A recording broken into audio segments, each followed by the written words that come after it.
Saludos hermanos y hermanas, bienvenidos, bienvenidas a Escuela Sabática Profundizada. Soy el ministro Enoch Martín con ustedes en el análisis de la lección número 2, titulada Nehemías. En nuestro primer análisis se titula Nehemías, un nuevo comienzo. Vamos a resaltar el nuevo comienzo. Para ello vamos a leer varios textos. Aquí nuestros hermanos presentes nos van a ayudar a leer fuerte para que se escuche muy bien. Primera de Samuel, el capítulo 16, el verso 10, por favor, hermano. E hizo pasar Isaí 7 hijos suyos delante de Samuel. Pero Samuel dijo a Isaí: Jehová no ha elegido a estos. Excelente. ¿Cuántos hijos fueron pasados? 7. 7. Son 7 hijos. Excelente. 7 hijos. Luego tenemos 1 de Samuel 16, el verso 11. ¿Qué nos dice ese verso, por favor? Entonces dijo Samuel a Isaí: ¿son estos todos tus hijos? Y él respondió: queda aún el menor que apacienta las ovejas. Y dijo Samuel a Isaí: envía por él, porque no nos sentaremos a la mesa hasta que él venga aquí. Excelente, gracias. Entonces en el verso 11, ¿cuántos hijos se mencionan? 1. 1.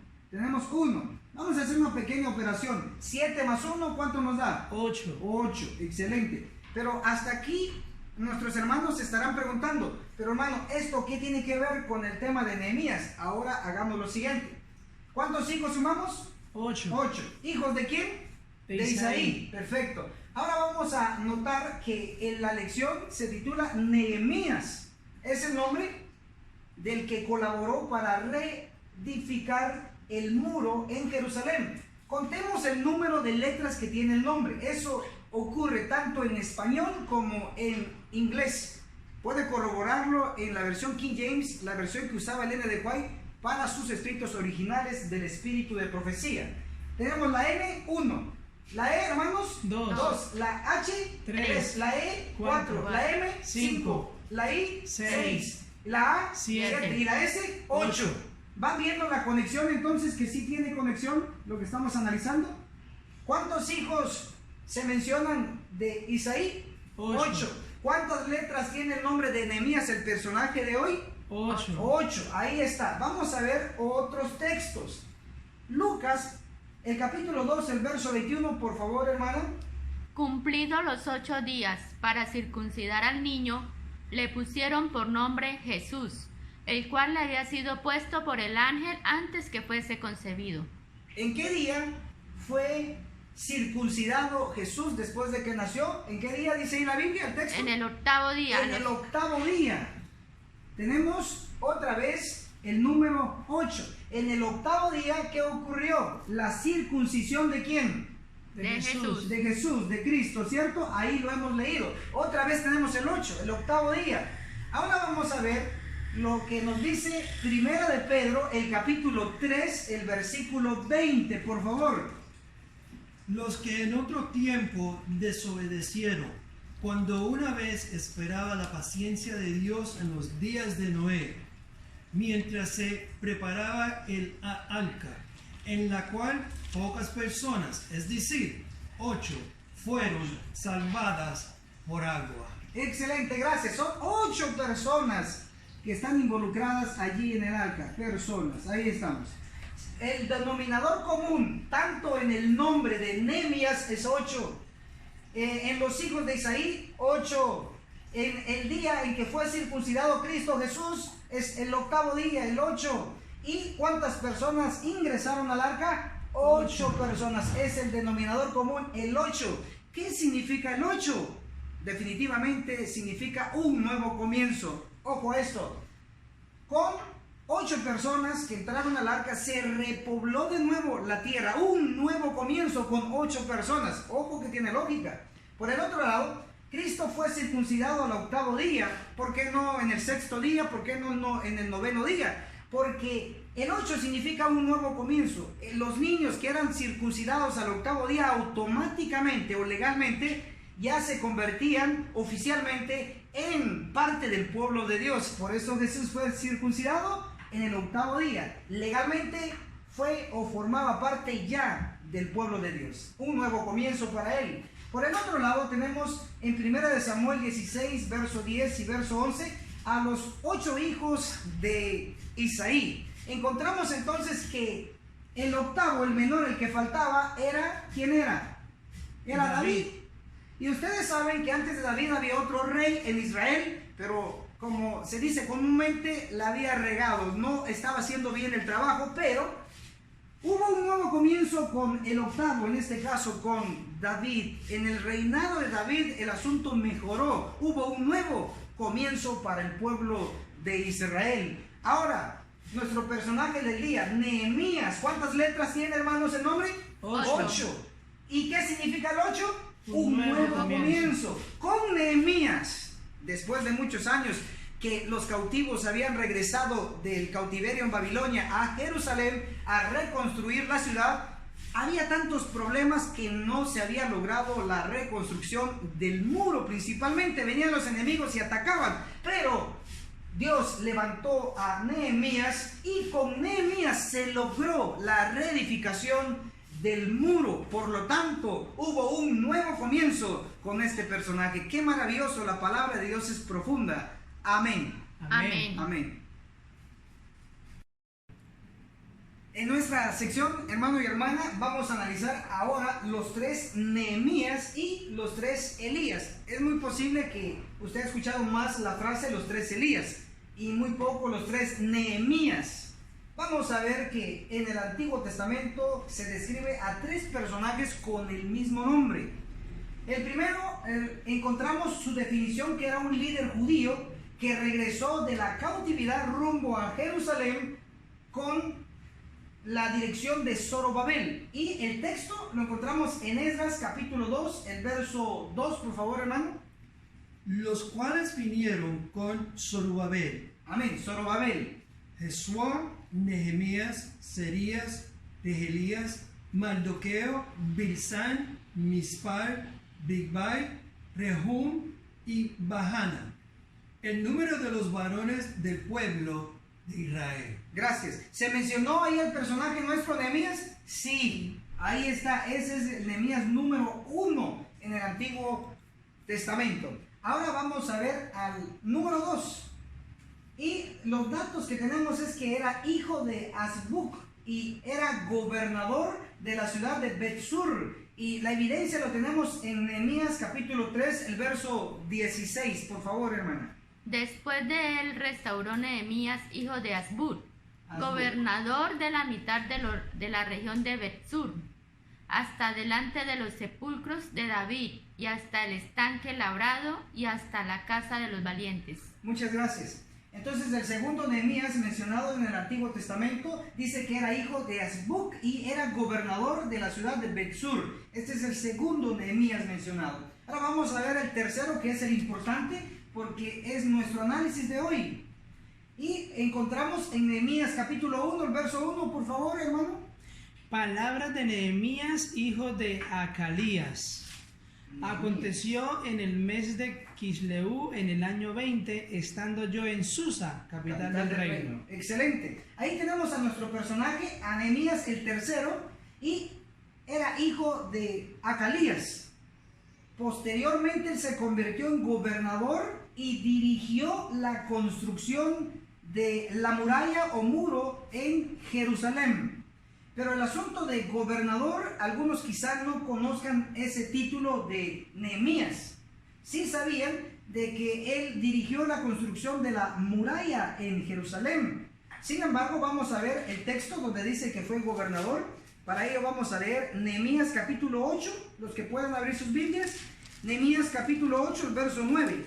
El gobernador Nehemías, ahí se menciona. También lo refuerza Nehemías capítulo 10, el verso 1, y dice, los que firmaron fueron el gobernador Nehemías, ahí lo tenemos. Entonces, el tercer Nehemías fue gobernador y lo más importante que él hizo, y se resalta y se conoce a Nehemías por esta obra, que él dirigió la construcción de la muralla en Jerusalén. Ahí tenemos al tercer Nehemías. Ahora vamos a ver, para hacer una conexión, vamos a ver los 3 Elías. Y encontramos al primero registrado en Primera de Reyes, el capítulo 17, el verso 1. Por favor, hermano.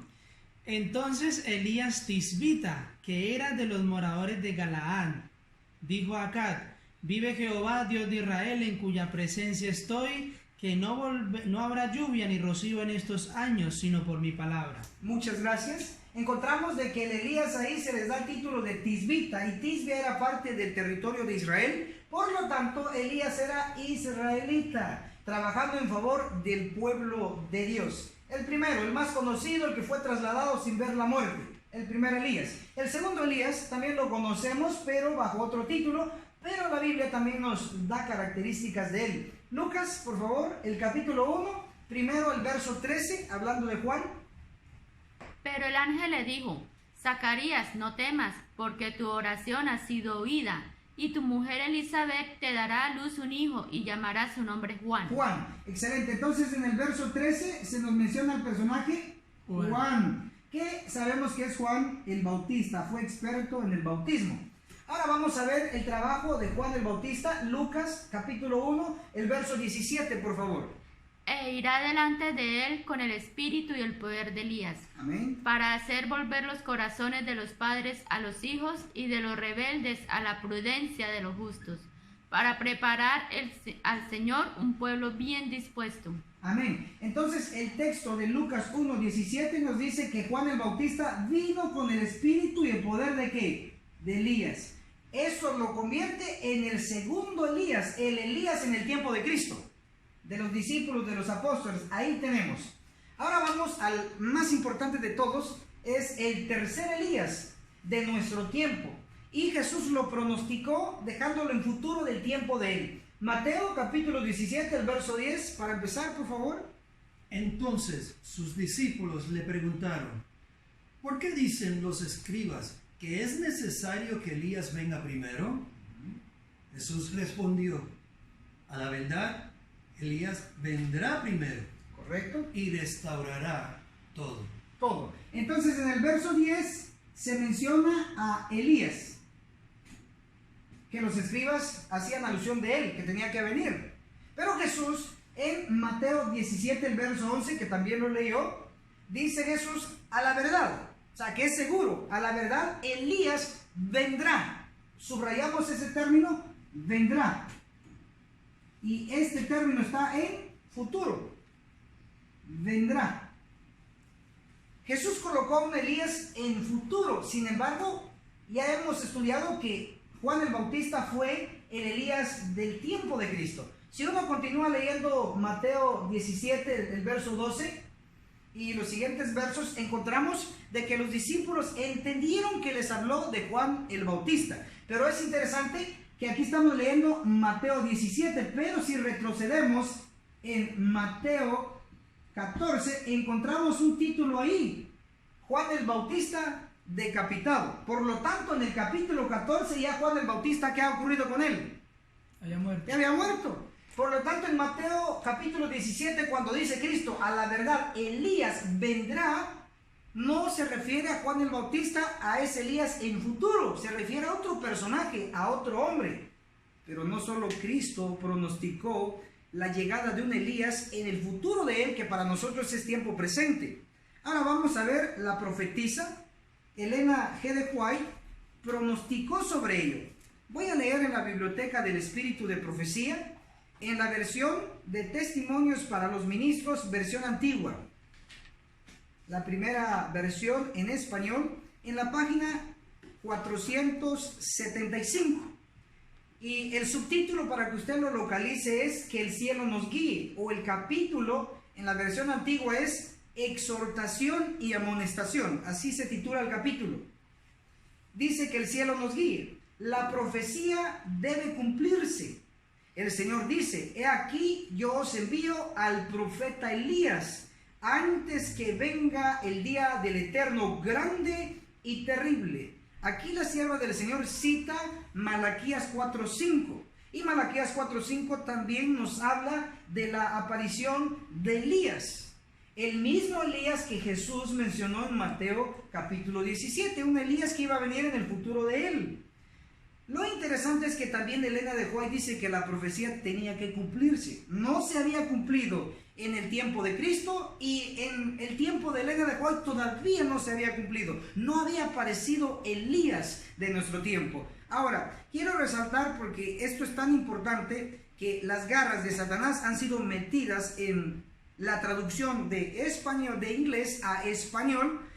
Hay cambio de páginas, de paginación. Por ejemplo, aquí, testimonios para los ministros, en el original, esta cita tan vital, tan importante, está en la página 475. Pero en las versiones ya modernas, que tenemos dos versiones a mano ya modernas, esta es la del 2018, y esta, hermano, ¿se recuerda? Vamos a ver, aquí lo dice, 2013, ojo. Tenemos dos versiones, ojalá que eso no nos confundiera, pero sí confunde al pueblo. No sé si lo hacen intencionalmente, pero bueno, pero cambian las páginas. Este es del 2018, este es del 2013, dos versiones distintas. En testimonios para los ministros, cambian las páginas. Por ejemplo, en esta del 2013. Del 2013, sí, correcto. Este tema aparece en la página 487. Noten, el original Testimonios para Ministros, ¿en qué página aparece? 475. Pero en la del 2000, ¿qué dijimos? 2013 aparece, aquí lo tengo, en la página 487. ¿Hay una gran diferencia entre 475 a 487? Sí, demasiada. Pero en esta otra, esta sería la más reciente, ¿no? Testimonios para los ministros. Aparece en la página, en la del 2000, ¿qué dijimos? 18. Aparece en la página 426. Miren qué confusión más grande. Pero bueno, nuestra tarea es enseñar y lo estamos haciendo. El original, que le recomendamos que si lo puede localizar todavía, Testimonios para los Ministros, página 475, ahí habla que debería de aparecer el Elías en nuestro tiempo. La misma cita, solo que ya en la versión 2013 está en la página 487. La versión 2018 está en la página 426. Por favor, si tiene alguna de las tres versiones, búsquelo porque es muy importante. Yo voy a continuar leyendo en el original, en la versión antigua, en Testimonios para los Ministros, página 475, el capítulo Exhortación y Amonestación, el subtítulo Que el cielo nos guíe, dice: la profecía debe cumplirse. El Señor dice: he aquí yo os envío al profeta Elías antes que venga el día del Eterno grande y terrible. Ahí termina citar Malaquías 4:5. Ahora Elena de White comenta y dice: alguien, hermanos, ¿alguien es en singular o plural? Singular. Es singular, es una persona. Alguien debe de venir con el espíritu y el poder de Elías, y cuando aparezca, dice Elena de White, cuando aparezca, los hombres posiblemente dirán: eres demasiado piadoso, no interpretas, muy importante esto, no interpretas las escrituras de la debida manera.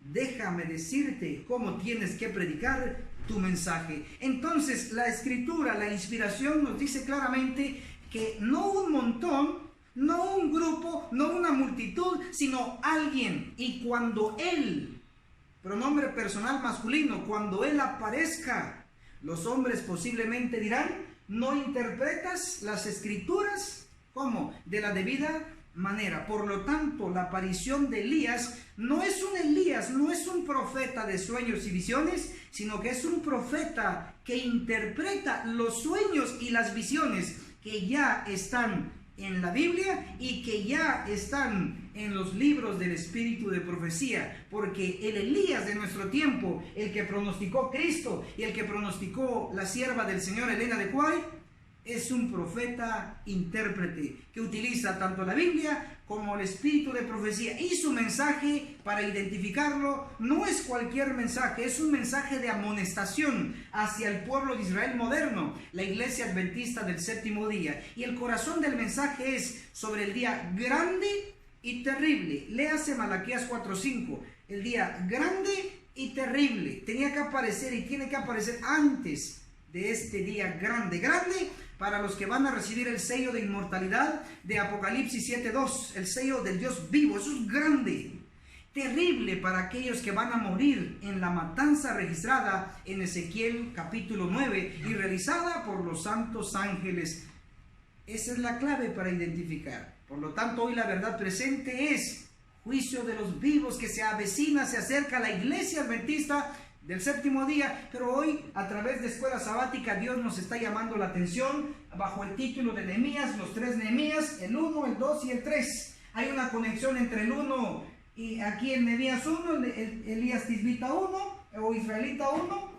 Luego tenemos también a Nehemías 2 en conexión con el segundo Elías, y tenemos, ojo, aquí está lo más importante, al tercer Nehemías en conexión con el tercer Elías. ¿Qué hizo el tercer Nehemías? Fue el único que logró iniciar y terminar la reedificación del muro, que era la clave para seguir reconstruyendo Jerusalén, un monumento de defensa. De igual manera, el tercer Elías es el único, el último profeta para la iglesia adventista, y él, según Mateo 17, el verso 11, según las palabras de Cristo directamente, él, el Elías, va a restaurar todo. Noten, ¿qué hizo Nehemías? Restauró. ¿Qué restauró? La muralla en favor del pueblo. Ahora, ¿qué va a restaurar Elías? No solo murallas, sino que no solo las ruinas antiguas, como dice Isaías, sino que todo, empezando desde el matrimonio, empezando desde la educación, que tan corrompida que está hoy dentro del pueblo adventista, pero que el cielo nos ayude, como se titula ahí, Testimonios para los ministros. Tenemos esta luz. A este momento debiéramos ya saber que Elías, el tercer Elías, ya llegó, ya está el mensaje, y debiéramos estar estudiando su mensaje y compartiéndolo, porque es el día grande y terrible. Amén. Amén. Hermano y hermana, ahora pasamos a nuestro análisis titulado Profecía de la destrucción, una sección, y la reconstrucción del muro de Jerusalén. Para ello vamos a iniciar primero con el análisis de quién destruyó el muro de Jerusalén. Vamos a leer, por favor, hermano, Segunda de Crónicas, el capítulo 36, el verso 17. Veamos qué nos dice. Por lo cual trajo contra ellos al rey de los caldeos. Excelente. Ahí dice el rey de los caldeos, que sabemos que era Nabucodonosor. Ahora vamos a leer Segunda de Crónicas, el capítulo 36, el verso 19. Por favor, hermano. Aquí nuestro hermano. Y quemaron la casa de Dios y rompieron el muro de Jerusalén. Gracias. Entonces, Segunda de Crónicas 36, 17 menciona al rey de los caldeos, que era Nabucodonosor. El verso 19 nos dice que rompieron. Hay otra versión que dice derribaron el muro de Jerusalén. Básicamente, entonces, el que destruyó la muralla, el muro de Jerusalén, fue Nabucodonosor.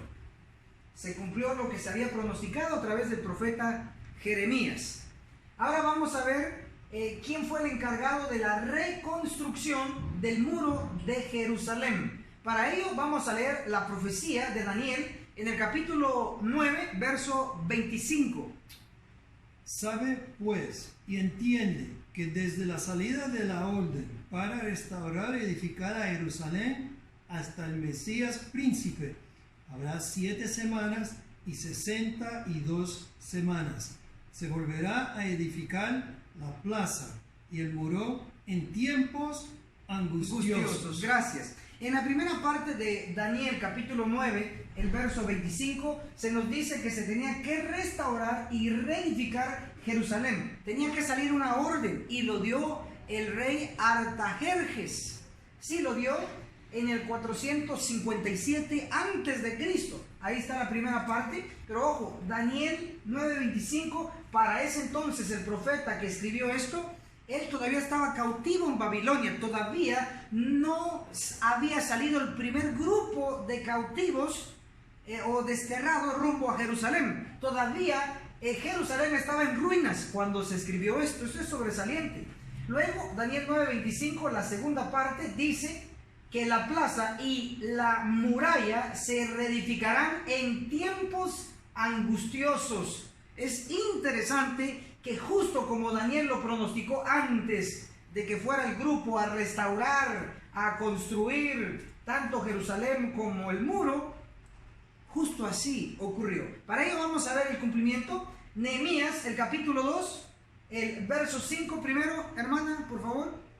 Y dije al rey, si le place al rey y tu siervo ha hallado gracia delante de ti, envíame a Judá, a la ciudad de los sepulcros de mis padres, y la reedificaré. Gracias. El contexto ahí es que Nehemías, el que ya hemos analizado en la sección anterior, Nehemías, que fue gobernador, Nehemías solicita ayuda al rey Artajerjes, y eso está registrado en Nehemías 2:5, pero él dice específicamente para reedificar Jerusalén. Ahora vamos a ver Nehemías capítulo 2, el verso 17, ¿qué nos dice sobre la muralla? Les dije pues, vosotros veis el mal en que estamos, que Jerusalén está desierta y sus puertas consumidas por el fuego. Venid y edifiquemos el muro de Jerusalén y Muchas no gracias. estemos más en oprobio. Gracias. Venid y reedifiquemos, ¿qué dice? El muro. El muro o muralla de Jerusalén.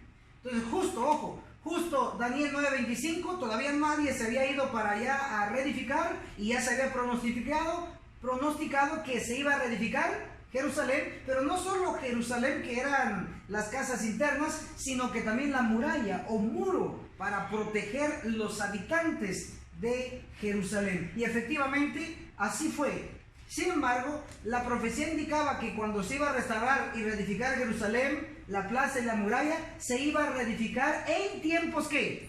Angustiosos. Ahora vamos a ver cómo se cumplió ese tiempo angustioso.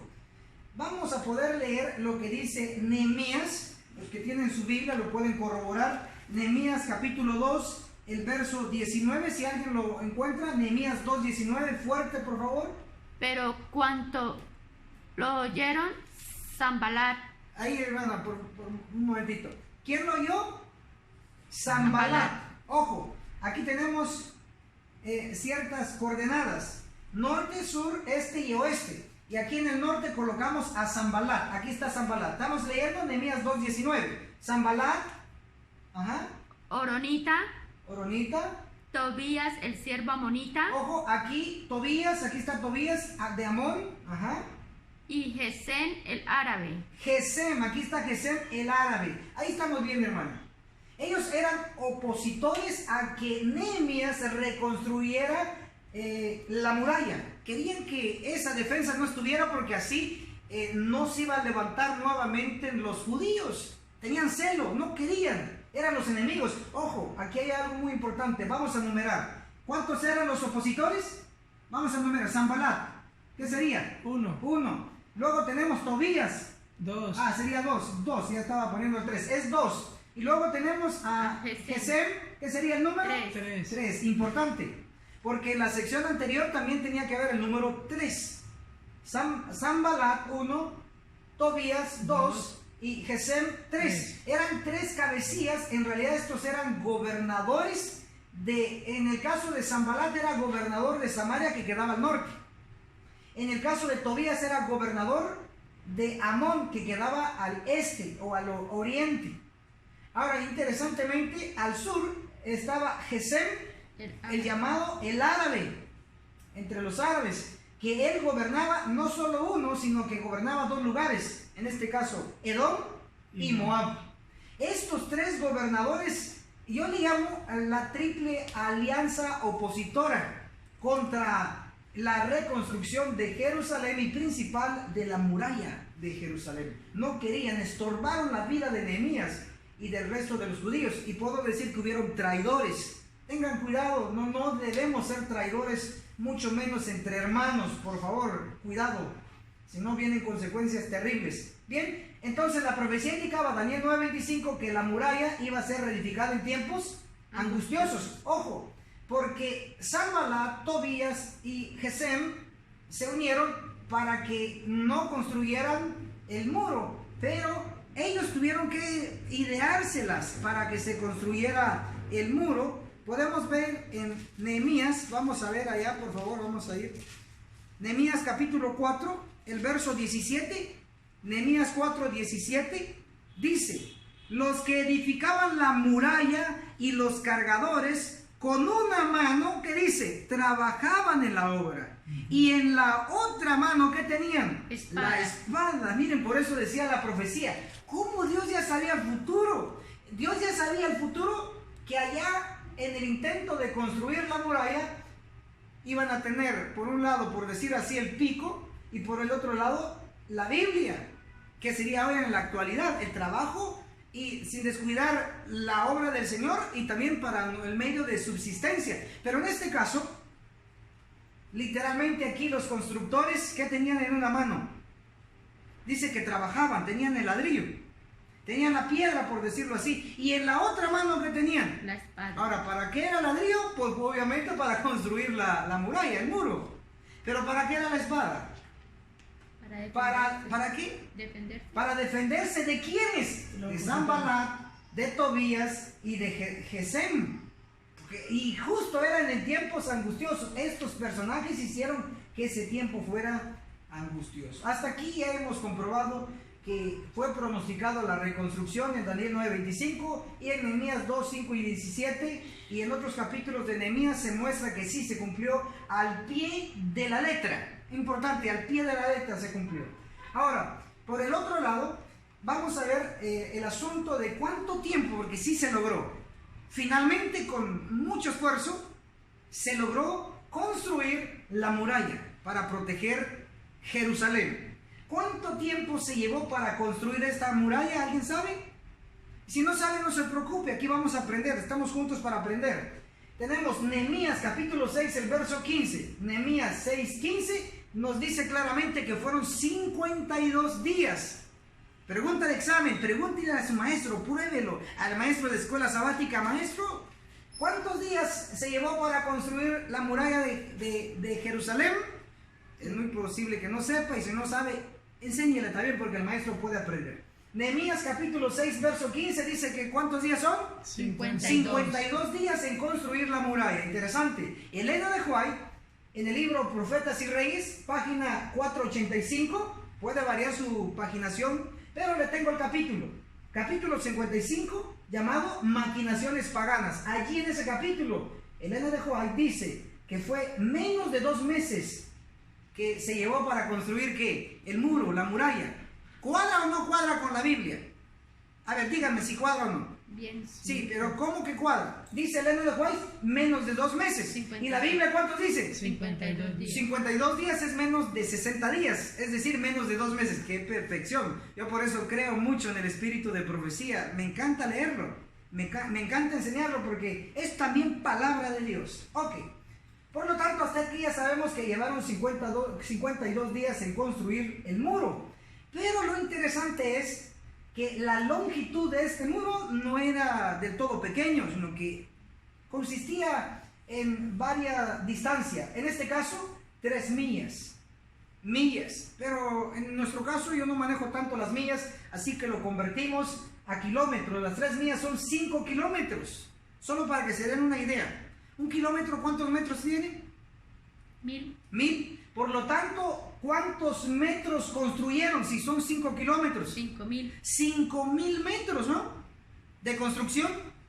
Un aproximado, los expertos dicen, no lo digo yo, los expertos, que la altura de la muralla, un aproximado es un promedio de 12 metros. Interesante. La altura, el alto. ¿Cuánto, hermanos? 12. 12 metros de esta muralla. Y el ancho o el grosor de los bloques de la muralla, según los expertos, el 2.5 metros. O sea, 2 metros y medio. Interesante, todo este trabajo, ¿quién lo dirigió? Nehemías. Nehemías fue el que estuvo ahí a cargo. Bien, al final entonces la profecía de Daniel 9:25 justo se cumplió como se había pronosticado, se terminó, aunque fue en tiempos angustiosos, pero se logró. Gloria a Dios, porque eso era un tipo de lo que debe de ocurrir ahora en nuestro tiempo. Ahora vamos a pasar luego al antitipo. Pero antes de pasar al antitipo, quiero que analicemos en el asunto de la destrucción del muro de Jerusalén, vino, como ya vimos en 2 de Crónicas 36:17, vino el rey de los caldeos. Hermanos, ¿quién es el rey? ¿Quién fue el rey de los caldeos? Nabucodonosor en esta fecha, en este tiempo.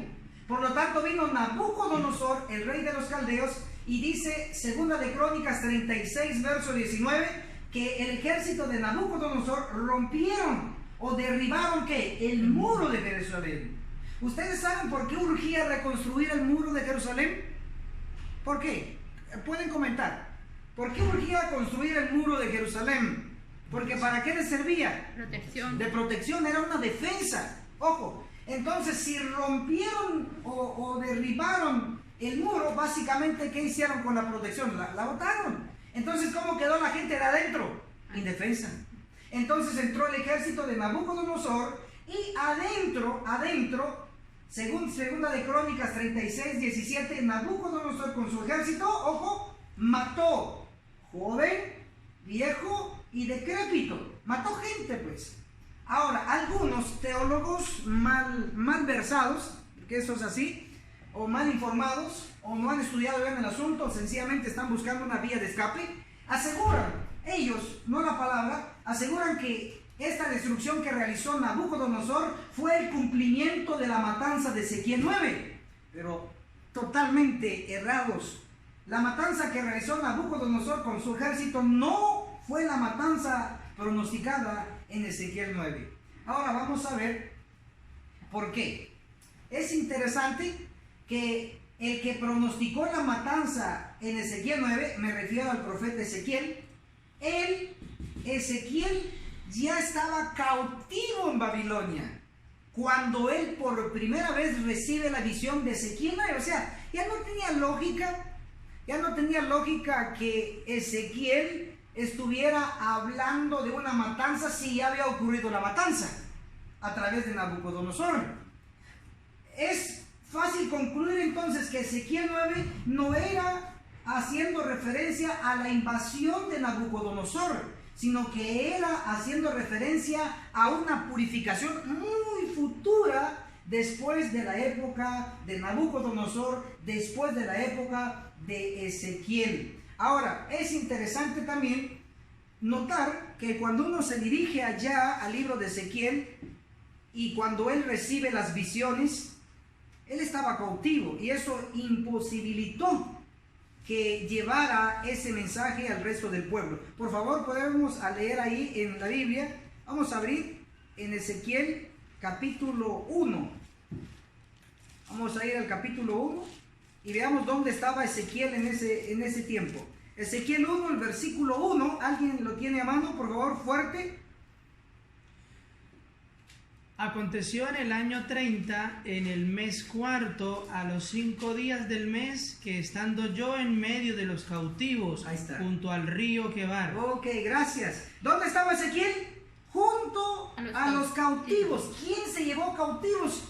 Nabucodonosor. Es decir, Nabucodonosor ya había invadido a Jerusalén cuando se lleva también, en ese momento de la invasión, se lleva ¿a quién? A Ezequiel entre los cautivos, iba ahí prisionero. Para ese entonces, cuando Ezequiel es llevado cautivo, todavía no era profeta, sino que cuando ya estaba entre los cautivos como esclavo, imagínense, ya sufriendo el hombre Ezequiel, en este caso israelita, parte del pueblo de Dios, de Judá.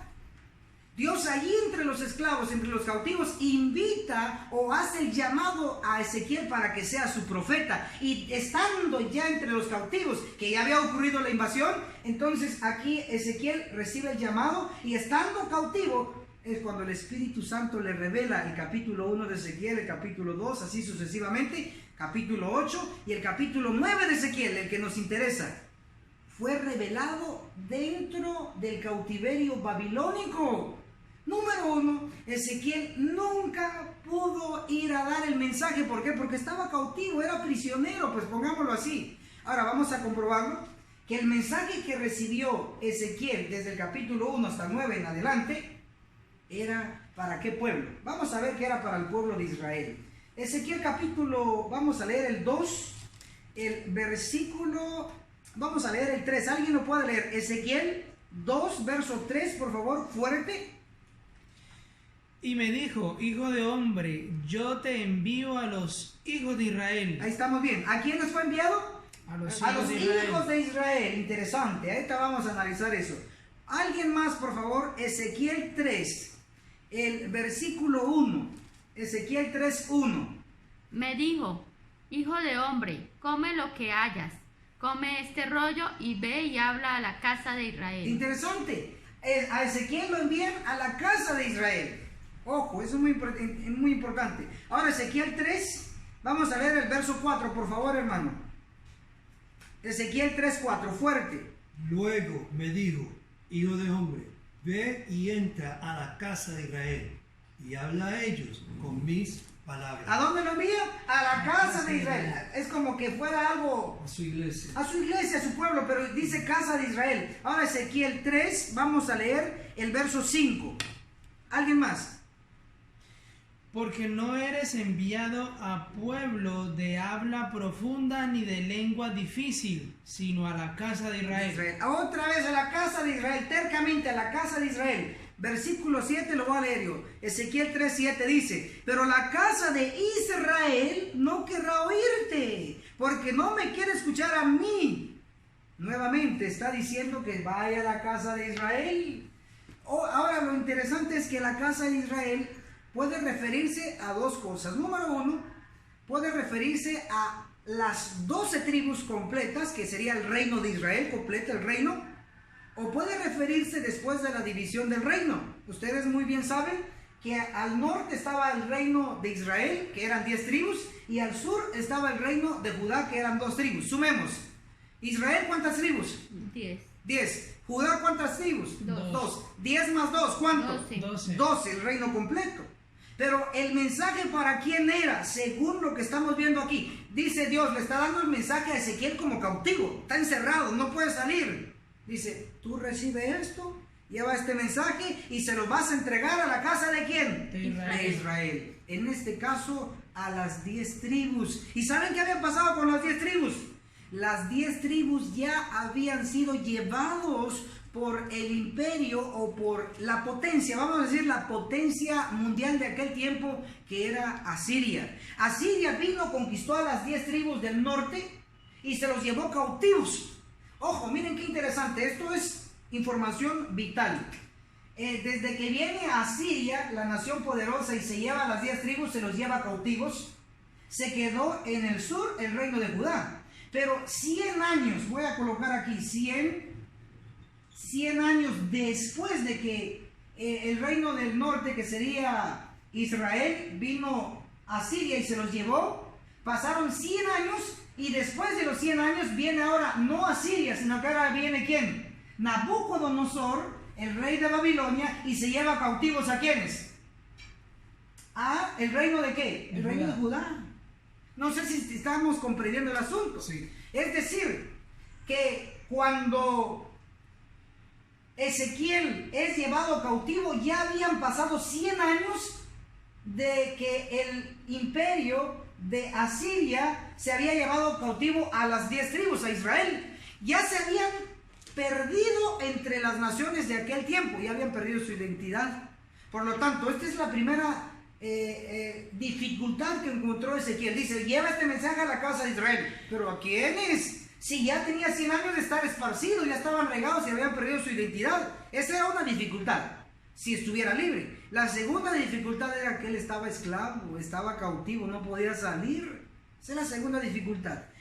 Por eso dice la Biblia que Ezequiel se quedó turbado. Dice, me mandó a las 10 tribus de Israel. Qué raro, porque ya tiene 100 años que no están, desaparecieron. Y además yo estoy cautivo aquí. Él se turbó. Miren que dice Ezequiel 3, verso 15. Ezequiel 3:15 dice, fui a los cautivos de Tel Aviv, cautivos, ojo, de Tel Aviv, que moraban junto al río Quebar. Me senté donde ellos estaban sentados y permanecí como 7 días atónitos entre ellos. No entendió, ¿será que escuché bien o no? Casa de Israel. O sea, no entendió porque era imposible y nunca llevó el mensaje a la casa de Israel.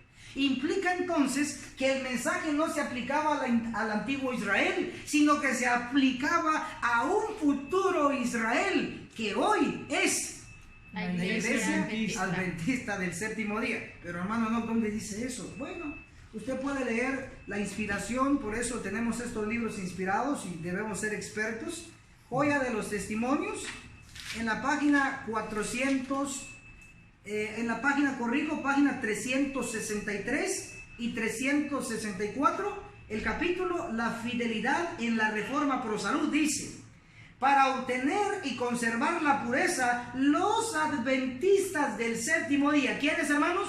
Los adventistas del séptimo día. El Israel de hoy. Miren qué interesante. Dios sabía que en el futuro iba a existir un Israel moderno. Para ellos era el mensaje. Y hoy, a través de las santas escrituras de Ezequiel, nos ha llegado el mensaje a nosotros, los adventistas del séptimo día. Por lo tanto, Ezequiel capítulo 1, capítulo 2, capítulo 3, capítulo 4, capítulo 5, hasta el capítulo 9, especialmente el capítulo 9, es aplicable a la iglesia adventista del séptimo día, el Israel de hoy, el Israel moderno. Pero ¿dónde dice eso, hermano Enoch? Bueno, para ello le voy a citar Joyas de los Testimonios. Hay 3 tomos, voy a citar el tomo 2. El capítulo El sello de Dios, en la página 65 y 66. Aquí se cita Ezequiel 9, el verso 5, el verso 6, donde se da la orden de ir y matar. Cristo le da la orden a los ángeles con espadas a ir y destruir. Ezequiel 9, 5 y 6 lo cita aquí Elena de White y comenta y dice: aquí vemos que la iglesia, ¿quiénes, hermanos? La iglesia. La iglesia, el verdadero pueblo de Dios, que es la iglesia adventista. Aquí vemos que la iglesia, el santuario del Señor, era la primera en sentir los golpes de la ira de Dios. Ven que Ezequiel 9, la profetisa, lo aplica a la iglesia adventista, al Israel moderno. Bien, para aquellos que todavía se quedaron pensando y dijeron: ¿será que no se cumplió Ezequiel 9 cuando vino Nabucodonosor a matar joven, viejo y decrépito? Bueno, si todavía tienen alguna pizca de duda, con esto va a ser eliminada. Vamos a leer lo que dice Manuscritos Inéditos, el tomo 1, en la página 241. Esto nos va a ayudar a ver si ya se cumplió Ezequiel 9 o se va a cumplir todavía en futuro. Veamos qué dice Manuscritos Inéditos, tomo 1, página 241. Estudien el capítulo 9 de Ezequiel. Esas palabras se cumplirán, futuro, y cuando se cumplan, literalmente. No obstante, el tiempo pasa y la gente sigue dormida. Ven que el espíritu de profecía también está de acuerdo que el profeta Ezequiel nunca pudo llevar el mensaje de Ezequiel 9 a los israelitas antiguos, porque él estaba cautivo y los demás ya estaban esparcidos y habían perdido ya su identidad racial. Así que, hermanos queridos, encontramos que toda esta historia, tanto sagrada como profética, en este caso Ezequiel 9, nos está hablando a los días presentes para que podamos hoy despertar, entrar en sí como el hijo pródigo y gemir y clamar hoy con voz potente de trompeta en la iglesia, denunciando las abominaciones allí, para luego, si cumplimos, gemir y clamar en el pueblo, obtener, ¿qué vamos a obtener, hermanos? El sello del Dios vivo. Que el cielo los bendiga poderosamente. Amén.